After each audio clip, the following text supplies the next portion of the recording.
Hello everyone, welcome to our 7th edition of the Impact Show for the 2017-2018 school year. Today I'm going to show you what's new with our student assistant program, our school debates, and a few other things along the way.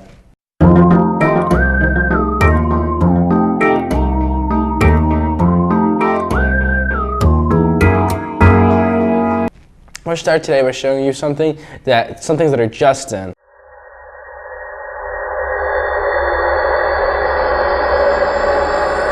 This just in, at this school we have the privilege of interacting with amazing artists every day. Sometimes we will pass them in the hallway and never know about their incredible talent. Myself and Mario talked to a few of these talented students.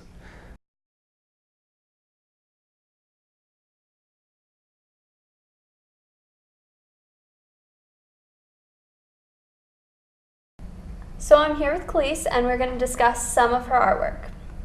So what are some of the pieces that you've brought today? So I brought my jean jacket. It's kind of like just a piece that I wanted to do. I've had this jean jacket for a while, but it was just so plain, so I wanted to do something with it, so I decided to paint it. And I chose this woman to paint because I always love doing like art involving Black people, because I mean there is some kind of underrepresentation in the media with all of Black artists and Black people in general.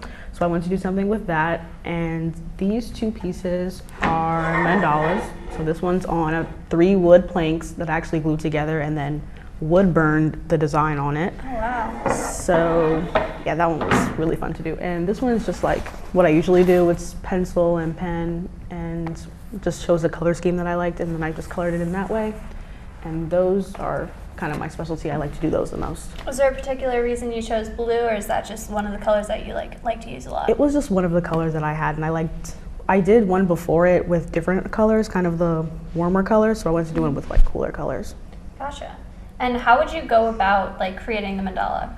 So I start off with materials that I find in my house, like cups, bowls, just circular things, and I kind of just trace the shape, and I usually go maybe like 10 or 15 different layers, and then I just fill each one with a pattern that I like, or just a repeating design, and then I just go over it in like pen and then color it how I want.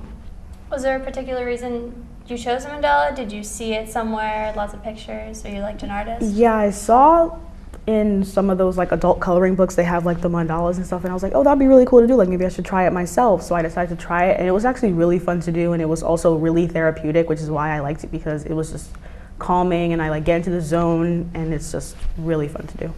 On the topic of that, where do you get most of your like motivation or inspiration? Usually I get my motivation from like maybe when I'm scrolling through Pinterest or I'm scrolling through Instagram and I see somebody that does art and see some of their projects. I like to kind of like piggyback off of it, or kind of just create my own out of nowhere. Like sometimes ideas just hit me, and other times I just have to like find some inspiration through Twitter or like any other places like that, and I just kind of just go off from there. So did you always have that creative side, wanting to create artwork? Yeah, as long as I can remember, I've always liked to make art. I've always liked to kind of scribble down little doodles and stuff like that, so it's always been there. Do you have like one particular memory that was like your first time creating something? I was about like 6 or 7 years old when my dad caught me like scribbling all over our mail, and I was like drawing all over it, and he's like, what are you doing? Like, this is important. And I'm like, oh, I'm sorry. And from then on, like, he was just like, I need to sign you up for art classes. So he signed me up for art classes like the next day, and from then on I just took off. Are you still taking them? Not really, no. I just kind of take art classes here, and then I don't really do any outside of school anymore. Yeah, gotcha. Do you want to like pursue this in the future, like after high school? Yeah, I want to go into graphic design for college, and then I also want to maybe start a YouTube channel where I can showcase my art and maybe do like time-lapse drawings and stuff like that. And I may even set up an Etsy shop for things like the jean jacket, because absolutely. I love making it, and other people like how it looks. So I decided maybe I can just sell them. That's awesome. Have you started doing that like around here? Yeah, my family and friends have been asking me about the jean jacket or their jeans or their sneakers. Like, can you paint this for me? Can you do this for me? So I've just been doing a lot of that stuff now. That's awesome. So in the future, is that what you see yourself doing? Creating things, selling things, as well as with graphic design? Definitely. I see myself just like, this is just a part of who I am now. So I just been keeping it with me. I don't think I'll ever drop it or put it down. Thank you so much for bringing everything. It's absolutely beautiful. Thanks. So I'm here today with Summer Sell, and we're going to talk a little bit about our artwork. Thanks for having me here. So what kind of artwork do you typically like to create? I usually create sketches and drawings and paintings. Is there like a specific subject matter that you like to do more? I prefer landscapes. I'll sometimes dabble in like humans, but like usually more nature type kind of thing. When you draw people, do you like to draw people like you know, or like famous people? I prefer to draw famous people. It saves like your friends being hurt if you see them a certain way, because they don't want to like see a drawing like that, and also it's just easier to do things more subjectively when it's a famous person. Have you always had like this interest in art and drawing people and drawing landscapes? I've always loved drawing and coloring when I was like a kid into middle school. But then I started really getting into the more finer art and trying to make things look nice for real in 8th grade-ish.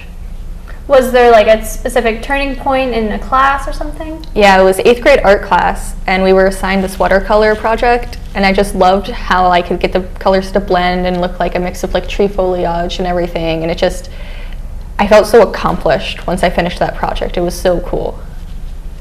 Where do you see like your art going? Do you want to continue it after like school?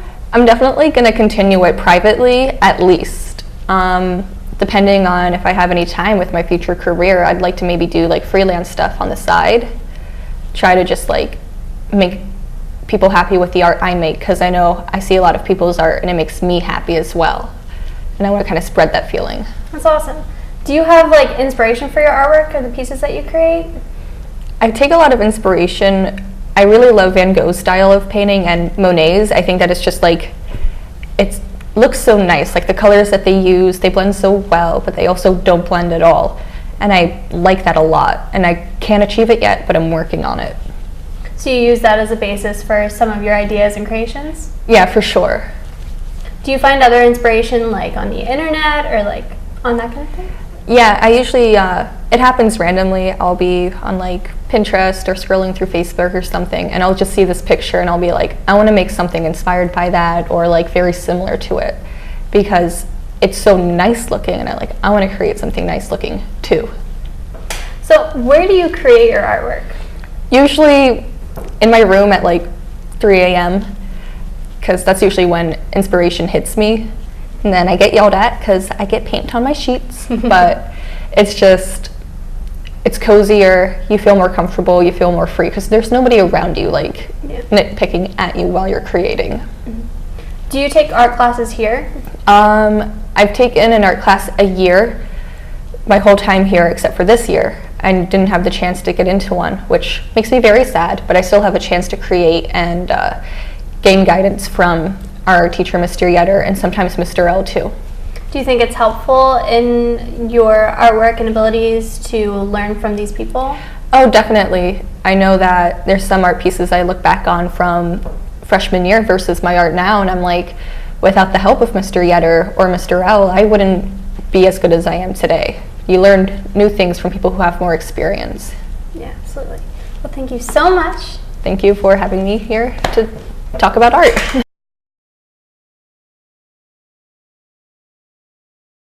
That was amazing. It's awesome to see such talent here. Well, something that takes just as much talent and discipline is debate. Our debate team has been putting in a ton of work this year, and we are so proud of them and what they've done this year. Take a look at the video made by Jack Huvanek. On the 31st of January, Salisbury High School hosted the 2018 Home Debate. Debate coach Mr. Barna welcomed other schools as they were coming to debate the topic on if we should privatize federal prisons. I had the chance to interview 2 students and even sit on 2 debates from current Salisbury students. I caught up with rebuttalist Haley Amalo, who is making some finishing touches to her speech. I'm a rebuttalist, so I kind of just sum up all the points that the speakers made on both sides at the end, and I like wrap up the debate.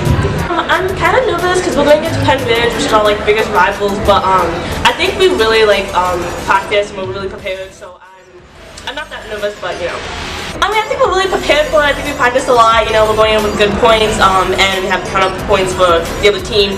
So I think it'll be like a fair challenge, but I think we'll take it in the end. As the final schools arrived and the chair and time people were given their supplies, Morningstar closed the introduction with her speech.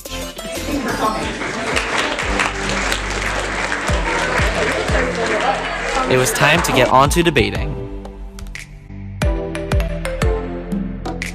Hi, my name is Leah Kimmy. I'm a senior here at Salisbury High School. I'm on the debate team, and my position is a questioner on the negative A Salisbury debate team.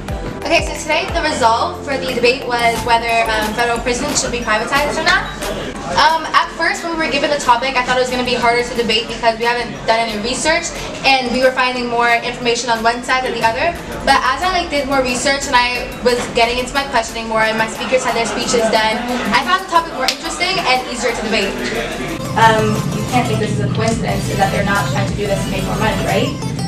I was aware of the Mississippi 6% increase. Yeah, today I won both my debates, so pretty good day for me.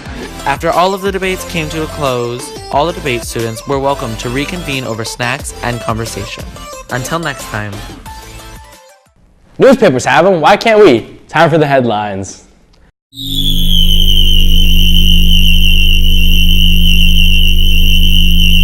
Our headline segment, which showcases information related to our school and community. Student Assistant Program helps students who may be struggling with something personal if they wish to seek assistance here in a segment about SAP awards. For our segment, what's SFN? Okay, the SAP award is an award given out by the Pennsylvania Student Assistance Professionals Association, which is made up of members across the state of Pennsylvania of all the SAP programs at all the schools. And the Visionary Award, which we were nominated for, is our SAP program's extension that we use on the Salisbury Falcon Network. We do a monthly episode called What's Happening. And on What's Happening, we focus on one issue a month affecting our young people. And the show itself is what won the award for the SAP program. The Visionary Award is presented to a member of a SAP program in the state of Pennsylvania that has expressed and demonstrated a key vision for student assistance in Pennsylvania. Through the vision, the individual has made important contributions, or organization has made important contributions both to the SAP program and the Pennsylvania Student Assistance Professionals Organization and to the cause of our students. So we are recognized for our What's Happening program for being creative, being visionaries, and being leaders in using technology to expand the message to the community and to our students. I'm Mrs. Legath, the SAP coordinator at Salisbury High School. So today we're going to talk about the holidays, and while it's so fun and everybody gets really excited to be with friends and family and you have those happy feelings, sometimes it's not so great. With our SAP program, our student assistance program, we have teachers, counselors, myself, our nurse, our school resource officer are involved with our team. As far as our program, our monthly feature on the Salisbury Falcon Network called What's Happening, I coordinate the events as far as what topics we're going to talk about, but Miss Rachel Legath is our SAP coordinator here at the high school. She's also our behavioral intervention support teacher. She is the host on the show. And then she interviews and talks with experts from the community that we bring on. We've brought on experts from the Center for Humanistic Change, from Turning Point, from Crime Victims Council. They have been all invited onto our show as guest speakers, or not guest speakers, cut that second. I can't think of the right word. You're gonna edit this, right? Yeah. Good, thank you. Experts, thank you, local experts in various topics that we've talked about. So Ms. Legath is the central person for the show.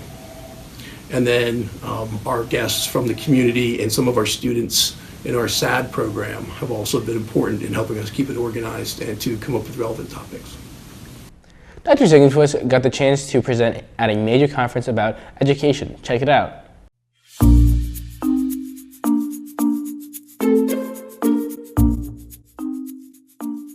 So the Future of Education Technology Conference, FETC, is a national conference. It's probably the second largest educational technology conference. And it happens every January in Orlando. It's a pretty large conference as a national conference, so I think there were about 8,000 people there. And the day, it's 4 days, it's Tuesday through Friday, and it's largely sessions and workshops that people do. So there are sessions of 40 minutes, and there are probably like 100 sessions at every time block that they have. And then there are workshops of 2 hours. And then there are keynotes and other kinds of things that typically happen at conferences. The focus is largely on educational technology, although the conference is expanding into other areas that are more education. So basically, to be a feature presenter means that they ask you to present, as opposed to filling out a request for proposals that typically happens at conferences where FETC is coming up, I think I'll submit a proposal. So I didn't submit a proposal, but they had asked me to come and do presentations. Also, you do a lot of presentations. So I was involved in 7 presentations over the period of 2 days. So it was a lot to prep for, but the things that I was able to share out were definitely things that were happening here, so it was fun to sort of tell our story in a number of different ways. I did 5 presentations plus 2 panel discussions, and they were on a variety of topics, some that were educational technology related, such as I talked about the process that we followed for what we call a digital transformation. How do we bring the technology in? What kinds of things are we seeing happen different about teaching and learning? And then there were other presentations that were more generic educational topics, such as student voice. How can educators listen more to student voice? As a part of that, and this was where you were in the video, Mr. Weatherhold and Mrs. Schneider had some of their students talk about how your voice is engaged in the classroom. And so we showed that video, and actually Mrs. Schneider and Mr. Weatherhold joined us virtually, and some of the audience had the opportunity to ask them some questions and gain some insight. So not a technology-focused workshop, but something that's an important educational topic that other educators in the field should learn about. So of the ones that I attended, that I had the time to attend, there was a keynote by, if you ever saw the famous TED Talk, Sir Ken Robinson. Talks about how do schools kill creativity. So he was the keynote speaker the very first day, and he had a really interesting message about how we need to change education and how it needs to be a ground-up type of transformation as opposed to a top-down. Policymakers aren't going to change education, but those of us who work in the field, along with student voice, have the power to change. And so he was pretty inspiring, pretty memorable.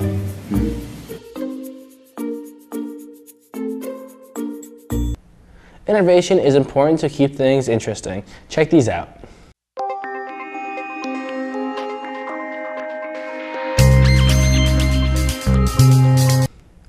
New music is always coming out. Sometimes people from different generations can have trouble enjoying or understanding new music as it comes out. These are a few teachers reacting to students' music.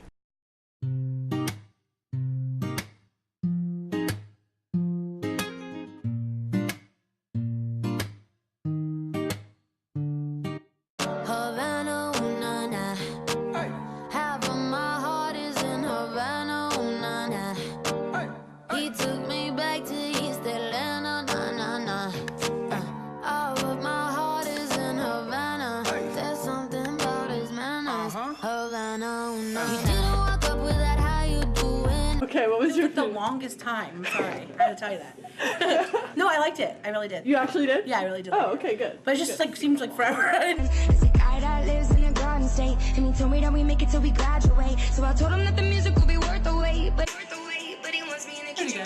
Pretty good? Yeah. That's good.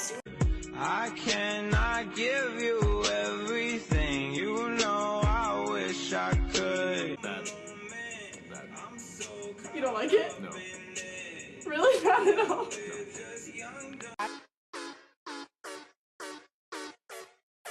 Yes. This childish Gambino, that's great. So tonight I'm gonna show you all. When I'm walking with you, I watch the whole room change.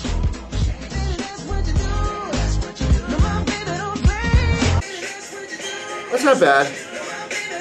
Would you okay. listen to it? Like, so if the radio's playing, would I turn the station or would I leave it on? I would listen to that. That's not too bad. I could do that one. Yep. Awesome. Cuddle with me. You know how I like it when you loving on me. I don't wanna die for them to miss me. Yes, I see the things that they wish. No, not that much. Hey, close that door, we blowing smoke. She asked me light a fire like I'm on some. Hey, act a fool on stage, probably leave my phone show in a cop car. Hey, she was legendary through a TV out the window of the montage. No, our music was way better.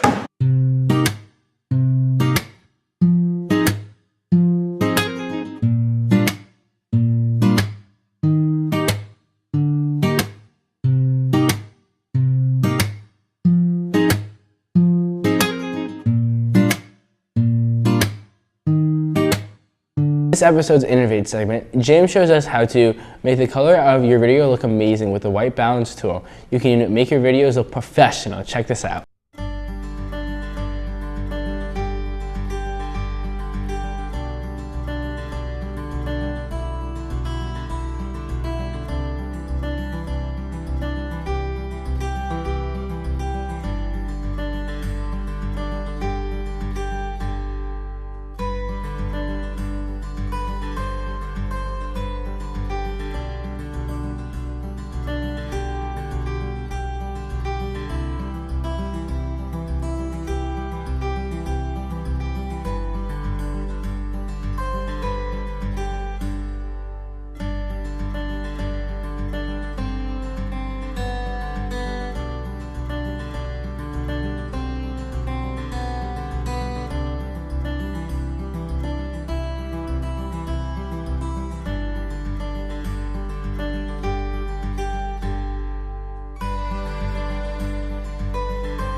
And innovation in modern schools is advanced placement classes for students who learn faster than their peers. Check out this feature on the AP and dual enrollment classes.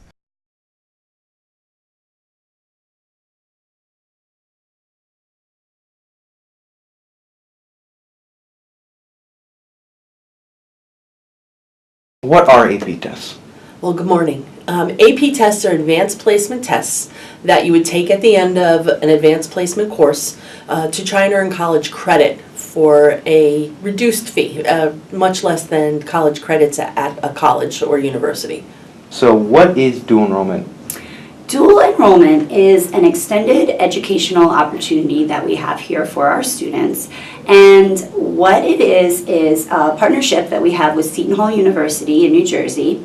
And we can offer students an opportunity to earn college credits at the same time that they're earning their high school credits that they need for graduation. So typically dual enrollment is offered to juniors and seniors. However, if a student in 10th grade, if a sophomore is interested, they may explore that opportunity a little further, but it would need to be with administrative approval. So, what are some examples of classes you could take that offer AP tests? We offer 7 AP tests. The College Board is the organization that organizes, runs, and scores the Advanced Placement Testing Program. They offer tests in 37 different areas. We have 7 here at Salisbury. We have Biology, Calculus AB, Computer Science A, the English Language and Composition, English Literature and Composition, U.S. History, and World History courses. Okay, so students who qualify with high averages in their classes prior to these can be recommended for and take advanced placement courses here at the high school. There's different departments that offer dual enrollment opportunities. For English and Communications, I mentioned creative writing, public speaking is another one, AP Lang and Composition, Media Management. Not as much with math, just AP Calculus. Social Studies is AP World History. There's some foreign language like German and Spanish. And then there's some in the sciences as well, AP Bio, Honors Chem 1 and 2. And then of course Physics, Honors Physics 1 and 2 as well. So it's a good list, about 14 different classes. So how do AP tests and AP classes compare to other opportunities that we offer here? AP classes are considered college level courses. You have to have an approved curriculum through the College Board that shows that it has the rigor of a college course. Okay, so students who take AP courses are going to take a course that is going to move at a faster pace, have more independent work in reading, calculations, whatever the case may be. So they're going to be expected to basically be working at a college level. Other opportunities include, for those students who are closer to the top of the class, the Honors Scholars Program, where they are applied to either Lehigh, Moravian, or DeSales, and they then have the opportunity, if they're accepted into those schools as high school students, seniors, to go there and take a course for free. All they pay for is the book. You have to watch with the college courses. If you are interested in doing this, please contact schools that you might be interested in to see how they accept the courses. You may find that schools will more readily accept an AP score of 4 or 5 than they might a dual enrollment course. So you really need to investigate and know what the schools you're interested in will accept. So here at Salisbury, we do have a variety of other opportunities for our students. Most of them require students to leave campus and go somewhere else. So for instance, LCTI offers DCO for students who choose to work the second half of their day. We have an emerging health program through LCHIC and Penn State. The students involved in that need to go to those places to be a part of that program. And then we also have the Scholars Program through Lehigh University, Moravian, and DeSales. And again, the students need to go to those particular universities or colleges to be a part of those programs. The beauty of dual enrollment, it's unlike those programs because you don't have to go anywhere. So you can benefit from it, but stay right here in the school working with the faculty that you've been used to working with, in the comfort of what you've been used to, but yet earning those college credits at the same time.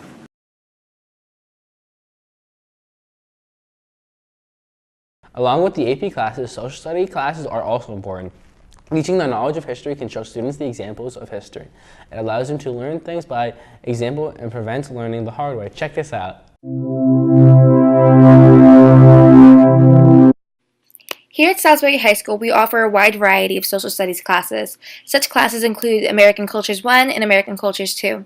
Both of these also have honors courses. We also offer World Cultures 2. Along with this, we offer Advanced Placement World History and Advanced Placement U.S. History. As electives, we offer Ancient and Classical Empires, Economics, and Psychology, as well as Rebels, Robbers, and Rogues. These electives tend to switch off every other year, so you get the opportunity to do whichever elective every year. Hi, I'm Aaliyah. I'm going to be interviewing Mr. Barna about our social studies classes here at Salisbury High School today. Hi, I'm Mr. Barna, and I'm a social studies teacher here at Salisbury. What social studies classes do you teach? Currently this year I teach American Cultures 2, American Cultures 2 Honors, and then the AP World History. Okay. In the past I've taught World Cultures 2, as well as the Sociology elective. Okay. Which are your favorite classes to teach?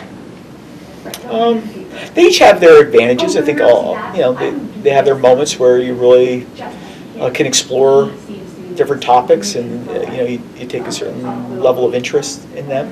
I've started the American Cultures 2 Honors class 19 years ago. I've taught that just about every year that I've been here, so I'd say that's probably my favorite of all, just because of the familiarity with the content. Yeah. Would you say that there's a favorite topic that you like to teach? Probably Vietnam. Yeah. Yeah, the Vietnam War era is perhaps my favorite topic. That's something that goes way back to when I was a student in high school. I took a college class at Penn State Allentown on the history of the Vietnam War. And it's always been something that's sort of followed me. Ignite is a segment that makes you think. Here are some videos that will provoke some thought and hopefully some action.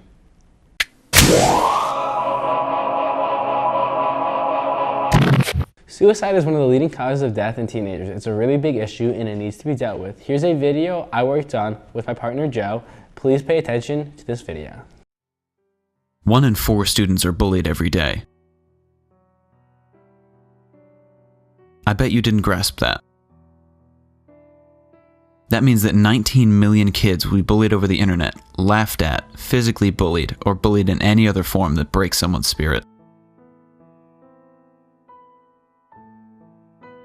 Human beings need companionship. We aren't meant to be alone. But bullying can cause thoughts of loneliness. Without those basic human needs being met, the heart starts to break and it tears the spirit apart. This is the feeling of loneliness that makes happy people into broken victims and then into hopeless shells. Bullying should not be passively accepted as part of growing up. Stand up. Do something about it. Call someone that you trust. Don't just sit. Stand.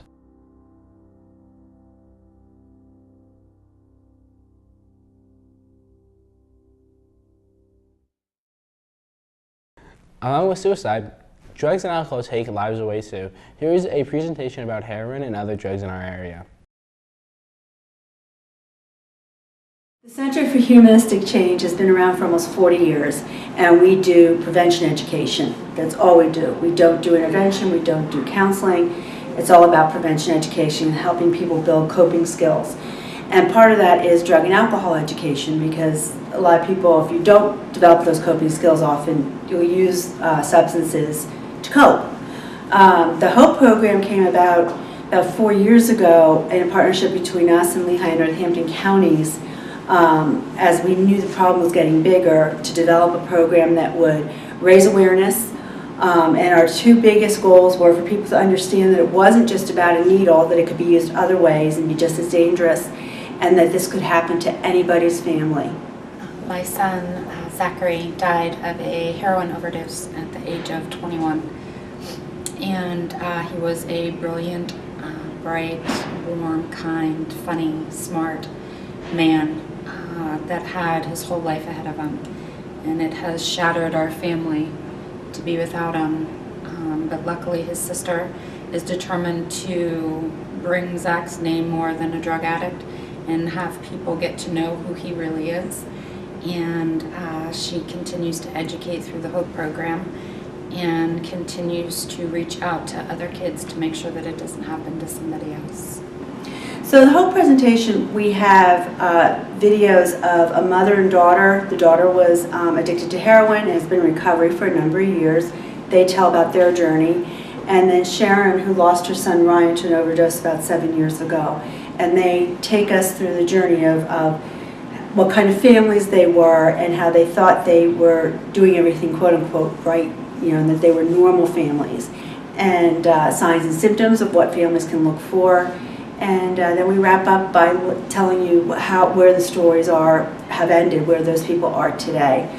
I think our presentations are even more effective when we're able to have parent volunteers come and speak, some who have children in recovery, some who have lost their children to overdoses, and as well as some young people in recovery sometimes come with us and speak as well. I'm Zach's sister, and I completely agree with what my mom said. I'm here to speak and get rid of some of the stigma, because I think that people just think addicts are bad people, and my brother was not a bad person. It's affected me a lot in my school life, my personal life, my home life. Losing a sibling and losing a child is one of, if not the hardest thing that a person can go through. So it's really affected us, but we're out here just to make a difference, and if we can save one person, then it's worth it to us. Worth our story. So if you are a young person who feels that they might have a problem with substance abuse, or if you know someone you care about that might have a problem, there is so much help out there today. There's a lot more education than we used to have, but there's also a lot of help.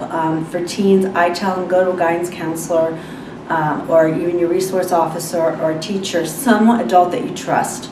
The emphasis used to be on criminality and people get in trouble for drug use. That's not the thinking. We now know that addiction really is a brain disease, and we want to get people help. And the earlier you get help, the better the prognosis.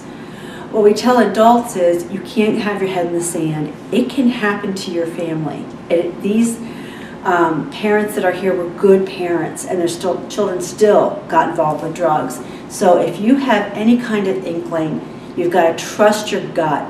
If you think your kid might be using, or if your friend's child might be using, they might get mad at you, but I'd rather have someone be mad at me than die, and knowing what I knew didn't say anything. So I say look out for each other. Everybody needs to kind of look out for each other, and don't be afraid to talk to them about it. Student voice is one of the most important things to a school. If a student cannot speak their mind, they cannot think for themselves. Watch this video about student voice, and please enjoy. What is student voice?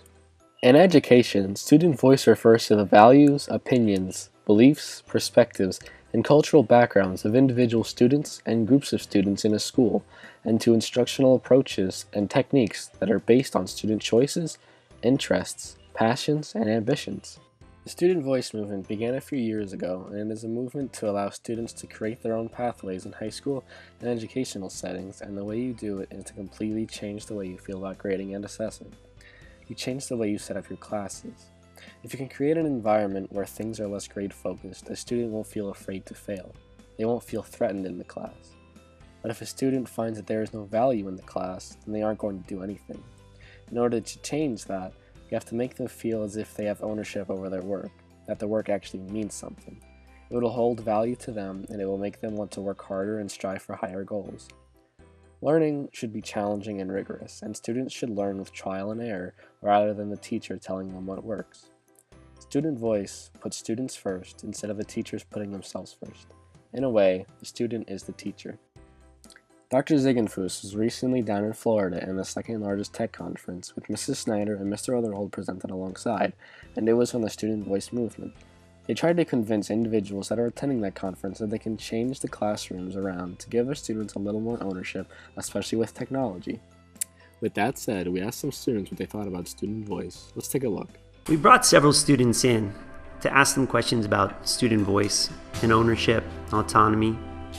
They talked a lot about value and passion, and how when they find both of those, it leads to invention. Let's see what they had to say about student voice.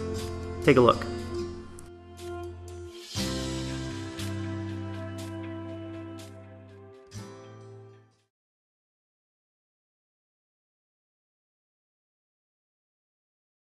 And there really isn't that voice to give them yet. But they're not really allowing us to use like the creative functions on them and really letting us take the idea and run with it the way we want to.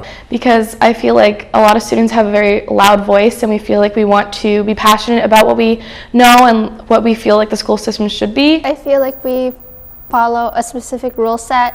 We have to go through specific systems. It has to be by the book. Even using the word system automatically takes away any voice or vision because a system is meant to be followed to the letter or else it doesn't work. Because they're not able to think on their own.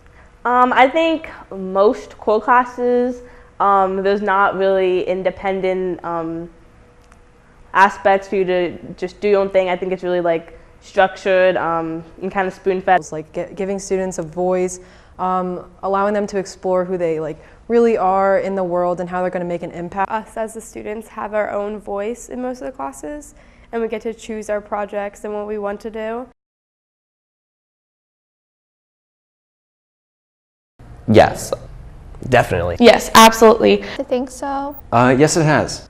I think in classes like these, like media management, media messages, it has, because you get a lot of time to create your own image of something. I think technology has given me the capability to explore further than what I'm taught at Salisbury in a typical core curriculum. So in a way, it has really definitely helped me to develop some passion.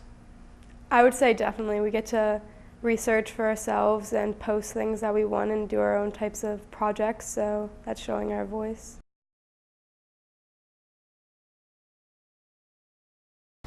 Be more open to what students have to offer, because I feel like a lot of teachers don't understand that there's different ways to go and take certain routes about certain topics. I think kids learn a lot more when they're doing something that they enjoy doing, because they're engaged in the learning and they're going to do more of the learning for themselves than having a teacher just cram it down their throat. Listen, honestly, just listen to what we're saying. We have a lot we're passionate about, a lot we want to do with our lives, and I feel like if teachers listened more to the students' voice, everybody would want to learn more, and I feel like everyone would want to be more passionate about school. Not every student is the same. It's pretty obvious in that regard. Some people like more organized structure, and some people like to just make use of what they want to do in their own personal way. I think we should lean more towards that in the future, because I feel like right now we are a little too stuck on traditional learning and having to do everything by what someone says. And in the real world, I don't think that's really a thing we should, in the real world, you typically don't really do that. You have to sometimes do stuff on your own, and so you don't get strict guidelines necessarily. It's like if you run into a problem, what are you going to do? People aren't equipped to do that. I think the biggest thing, of course, I'm not a teacher. My dad is a teacher, and one thing that I've learned from him about teaching people or even interacting with people is that you need to connect with them. And if you don't have that connection, they're not going to listen to you. Therefore, what you're saying is just going to go to the back wall. Communication is key. It's so important to have a relationship between teacher and student, administrator and student, because times are changing, and you need to look at the students and the generation below to see how that relates to one another. And if you don't talk to current students about what they're interested in, you're not going to have classes where people want to learn. And the more people want to learn, the more education they're going to get and to learn more on their own, and also help the district itself. I think there's a huge difference between learning for a grade and learning because you want to learn. And I feel like if you listen to students what they're passionate about, they'll get better grades because they're learning because they want to know this, and they're learning their way, and they know what's more effective for them, which will overall increase student performance. Well, I would definitely say that our generation is the future, and as we progress, not a lot of the traditionalist ideals in the classroom are going to work, especially as colleges start to adapt to the changing society and the changing ways of learning. Especially with technology, we just can't be always reliant on typical core curriculum. So if you let us show our voice and do what we would like to do, we would finish our projects and assignments with more effort, and we would try harder and learn more out of it, because we want to be doing what we chose to do instead of just getting given an assignment.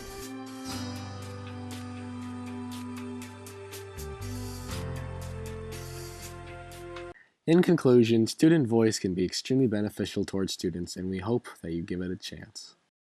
Well, that does it for this episode of Impact. We'll catch you next time.